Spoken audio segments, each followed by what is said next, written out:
So we like challenging every South African. If you're not leaving and you're staying, you've got to roll up your sleeves. You've got to come to the point where you say, this is my home, this is my house, this is my town, this is my province, this is my country. I'm not leaving this country for anything. Call me whatever, I'll work with you tomorrow. There was a huge incident in my area in 2013. Farm strike that really went out of control. It started about wages in the table grape industry, and it spilled over to the broader food industry. It started in the Dorans, if you know where the table grapes next to the N1. It moved to Ceres, one of the most wealthiest areas for fruit export. And it exploded in my little town of Wolseley, when one man was shot and killed. That was a farm worker strike that got infiltrated by political opportunists and others. Now let me tell you, I was the head of a prison and I saw my town burning. I saw police vehicles turned upside down. I saw how people were pulled out of their cars and beaten up. And I was the head of a prison. I can't sit here, man. There's something wrong, I can't sit here. And I became part of an organization that said, guys, no, man. Volunteers, no name. I remember, Pastor, in my house, my kids were part of a youth group called Joshua Generation. They were part of a choir. So we were raising funds to buy them an outfit. So we had 30 t-shirts. We still needed a couple of more because there were about 50 kids.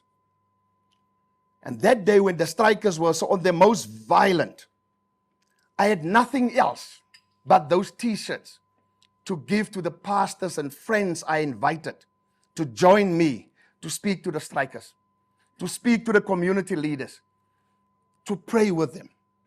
And let me tell you what happened. I gave those t-shirts to them. I said, listen, brothers, we don't have bubs or signs like the UN. We come in peace. We don't have that. But probably this t-shirt might help. And on the t-shirt, it's something that our kids did. They printed on the t-shirt at the back, Joshua Generation. Now, in front, Joshua Generation. At the back, 100% sold out for Jesus. And that's what they wore. We wore when we entered these guys. And from those engagements, we spoke, and we spoke to farm leaders. We spoke to the farm workers and the so-called strike leaders. And a year later, a couple of farmers approached me and said, listen, we want to talk to you. We want to work with you. There's an initiative we are starting. We call it the Witzenberg Partnership. We want to heal the wounds of the past through land. And how we want to do that? Black and white farmers came together and they say, listen, enough. We want to work and find solutions on the land. We want to help to establish successful black farmers. It's not enough to give black people land. It's not enough to give them land and see how they spectacularly fail on that land, simply because they don't have the skills, the capital, and what is required to make those land and that agricultural enterprises successful. And then we blame them. They wanted the land, look at how spectacularly they fail. You don't need to be a black farmer to fail. White farmers are failing because of a lack of the same things. If you think you're going to farm simply because you are white, I've seen enough to know it's not because you are white. There should be enough money, enough skill, expertise, support, in a great environment, a limitless bank account to make it work. And I believe a lot of you who are familiar with the farming industry will say that. So we came together and we say what we need to do is to establish a supportive environment around these black farmers we want to establish. And again, as Andre said, nothing new will come without resistance. So what was the idea? It's black and white farmers working together to make land reform a success. But private sector drive, communities, it's black farmers, white farmers, and the communities, and those leaders who want to see change in the community. And that pact formed Witzenberg Pels in Ceres. It started in Ceres, and in a short space of time, farmers allocated land. Others say, listen, I'm going to buy a new farm. I'm going to subdivide this piece of land. I'm going to see how I can get water. And we offered this initiative to government in 2015. Ladies and gentlemen, it's 8 years ago. Yesterday, For the first time in the 8 years, I could have a sensible meeting with the full leadership of the Department of Rural Development just across the street at their office.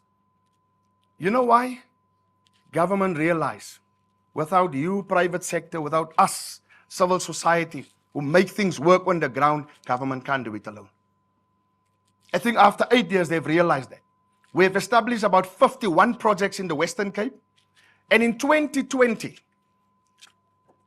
at the peak of COVID, farmers in the Eastern Free State said, listen, we see what you guys are doing in the Western Cape. The stories of hope, the new farmer leaders you are developing. But it's because of working together. So in the Free State, we've done the same. Farmers have called us and say, listen, we want to partner with you. And we are now journeying with the support of Fieka Beer. We are journeying in Eastern Free State, black farmers working with white commercial, established commercial farmers. And a year later, 2021, farmers in Mpumalanga raised their hand.